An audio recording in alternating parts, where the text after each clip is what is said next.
പഴയ സിമി തന്നെയാണ് NDF. ആ NDF തന്നെയാണ് പോപ്പുലർ ഫ്രണ്ട്. ആ പോപ്പുലർ ഫ്രണ്ട് തന്നെയാണ് SDPI. സിമി മുതൽ NDF വരെ നിരോധിച്ച കേന്ദ്ര സർക്കാർ ഇപ്പോൾ SDPIയിലേക്ക് തിരിയുന്നത് ഇങ്ങനെ ഒരു ആരോപണവുമായാണ്. ആ SDPI ആണെങ്കിൽ കഴിഞ്ഞ ലോക്സഭാ തെരഞ്ഞെടുപ്പിൽ UDFനൊപ്പമായിരുന്നു. ഒടുവിൽ നടന്ന പാലക്കാട് ഉപതെരഞ്ഞെടുപ്പിൽ വരെ രാഹുൽ മാങ്കൂട്ടത്തിന് വേണ്ടി പ്രചാരണവും നടത്തി. സിമിയും NDFും പോപ്പുലർ ഫ്രണ്ടും സമുദായ സംഘടനകൾ ആയിരുന്നെങ്കിൽ SDPI രാഷ്ട്രീയ പാർട്ടിയാണ്. RSSും BJPയും രണ്ടും രണ്ടാണ് എന്ന് പറയുന്നത് പോലെ അല്ല SDPIയും പോപ്പുലർ ഫ്രണ്ടും എന്ന് കണ്ടെത്തുകയാണ് ED. എന്തുകൊണ്ടെന്നാൽ രണ്ടിനും ഒരേ ഭാരവാഹികളാണ്. ഒരേ ഉറവിടത്തിൽ നിന്നാണ് പണം എത്തുന്നത്. പരസ്പരം പണം കൈമാറിയിട്ടുമുണ്ട്.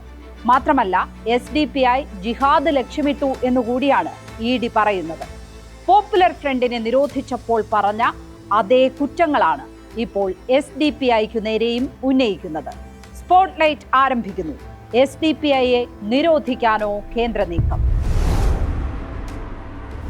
നേതാക്കൾ സമ്മതിക്കില്ലെങ്കിലും പോപ്പുലർ ഫ്രണ്ടിന്റെ രാഷ്ട്രീയ മുഖമാണ് SDPI എന്നതിന് നിരവധി തെളിവുകൾ അന്വേഷണ ഉദ്യോഗസ്ഥർക്ക് മുന്നിലുണ്ട്.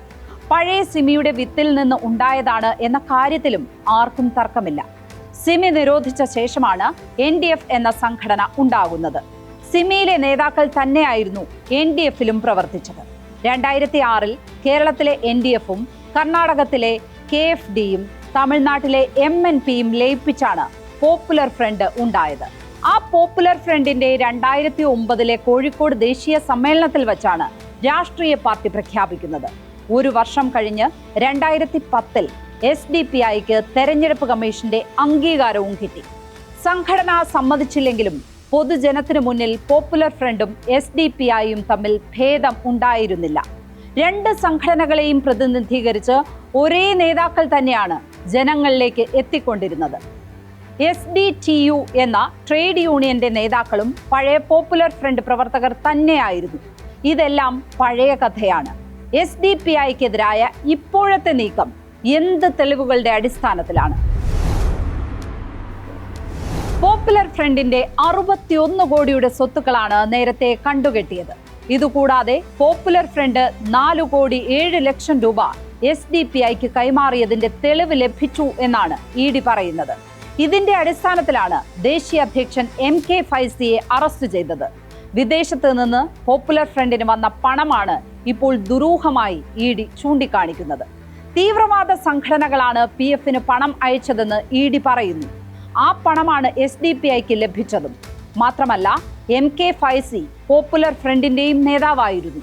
2019 ലോക്സഭാ തെരഞ്ഞെടുപ്പിലടക്കം SDPIക്ക് പോപ്പുലർ ഫ്രണ്ട് പണം നൽകി എന്നാണ് ED കണ്ടെത്തൽ. ഈ പണം കൈകാര്യം ചെയ്തത് ഫൈസി ആയിരുന്നു എന്നാണ് FIR.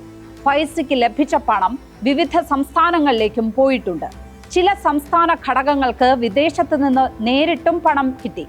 പോപ്പുലർ ഫ്രണ്ടിന് പണം നൽകിയിരുന്ന അതേ ഉറവിടങ്ങളിൽ നിന്നാണ് SDPIക്കും പണം എത്തുന്നത് എന്നും ED ആരോപിക്കുന്നു. ഇതാണ് ഇപ്പോഴത്തെ അറസ്റ്റിനും റെയ്ഡിനും പിന്നിൽ. വിശപ്പിൽ നിന്നും മോചനം, ഭയത്തിൽ നിന്നും മോചനം എന്നാണ് SDPIയുടെ മുദ്രാവാക്യം. ഭയത്തിൽ നിന്ന് മോചനം എന്ന പ്രഖ്യാപനം തന്നെ ദേശവിരുദ്ധമാണെന്നാണ് BJP നേതാക്കൾ ആരോപിച്ചിരുന്നത്. ഹിന്ദുത്വ പാർട്ടിക്കെതിരായ സമര പ്രഖ്യാപനമായി വരെ ഇത് വ്യാഖ്യാനിക്കപ്പെട്ടെങ്കിലും ഇക്കാലങ്ങളിലൊന്നും അതിൽ മാറ്റം വരുത്താൻ SDPI തയ്യാറായില്ല. രാജ്യത്ത് RSS പലതവണ നിരോധിക്കപ്പെട്ടിട്ടുണ്ട്. സിമിയും പോപ്പുലർ ഫ്രണ്ടും മാത്രമല്ല നിരോധിക്കപ്പെട്ടിട്ടുള്ളത്.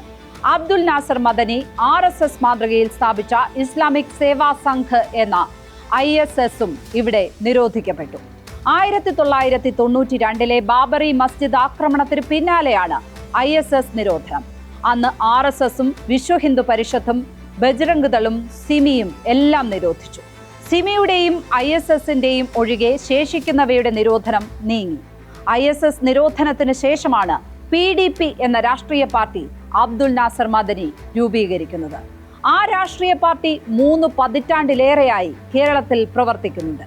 PDPയുടെ ഈ നിലനിൽപ്പാണ് പോപ്പുലർ ഫ്രണ്ടിന് പുറമെ SDPI കൂടി രൂപീകരിക്കാനുള്ള തീരുമാനത്തിനു പിന്നിൽ.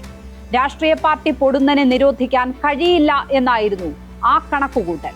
CPI, മാവോയിസ്റ്റ്, പീപ്പിൾസ് വാർ ഗ്രൂപ്പ് തുടങ്ങിയ പാർട്ടികളുടെ പട്ടികയിലേക്ക് SDPIയും വരുമോ എന്നാണ് ഇപ്പോൾ ഉയരുന്ന ചോദ്യം. കഴിഞ്ഞ ലോക്സഭാ തെരഞ്ഞെടുപ്പ് പ്രഖ്യാപിക്കുന്നതിന് മുമ്പ് തന്നെ SDPI UDFന് പിന്തുണ പ്രഖ്യാപിച്ചിരുന്നു. അന്ന് SDPI പിന്തുണ ആവശ്യമില്ലെന്നും വ്യക്തികളുടെ വോട്ട് സ്വീകരിക്കുമെന്നുമായിരുന്നു പ്രതിപക്ഷ നേതാവ് VD സതീശനും KPCC ആക്ടിംഗ് പ്രസിഡന്റായ MM ഹസനും പറഞ്ഞത്. UDF നിരസിച്ചെങ്കിലും SDPI പിന്തുണ പിൻവലിച്ചതായി പ്രഖ്യാപിച്ചില്ല. മാത്രമല്ല, പല മണ്ഡലങ്ങളിലും UDFനായി പ്രചാരണം നടത്തുകയും ചെയ്തു. പാലക്കാട് ഉപതെരഞ്ഞെടുപ്പിൽ രാഹുൽ മാങ്കൂട്ടത്തിൽ ജയിച്ചപ്പോൾ ആദ്യം ആഹ്ലാദ പ്രകടനം നടത്തിയത് SDPI ആണെന്ന വിവാദവും ഉണ്ടായി.